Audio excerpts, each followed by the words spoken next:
You can dramatise things loosely or you can dramatise them closely, and I think it's down to the filmmaker really, I suppose, ultimately to set the parameters. Me, given my background, I'm much more comfortable being closer to.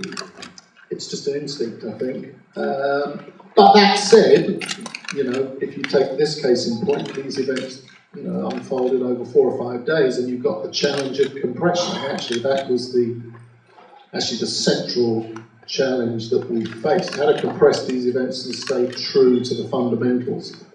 But I think we did. I think the fundamentals of what happened are there on screen. Acting is playing lines, of course, but it's much more profound than that. Acting is truth-telling and trying to find the truth in a human situation, which will be sketched out by a screenwriter with all the skill that a screenwriter can do. But in the end, that's just the map of the journey. The actor's job is to divine and embody the truth and find it. And that day was a very interesting case in point, because we shot the scene upstairs, which was a sort of somewhat similar scene, because I think we both felt that there had to be this sort of cathartic moment for Phillips, somewhere where you understood what it had meant and what you felt of it. And you were saying a minute ago, it was fine, it was perfectly okay, but I think we both knew it wasn't it.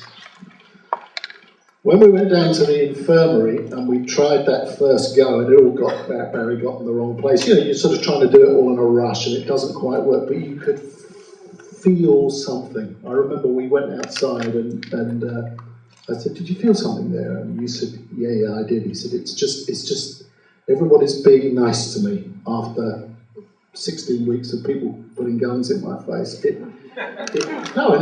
But what I mean is, what that is, and you see it with great actors, of which Tom obviously is one, where you see a door, there's just a tiny gap, the door is there, and it takes courage to walk through as an actor and find the truth. And that's what is there in that scene. It's the truth of vulnerability, of shock, of confusion, and all of the things that you would expect of an experience like that. But I think, well, you've just seen it, whenever I see that scene, there's a shocking sense of humanity.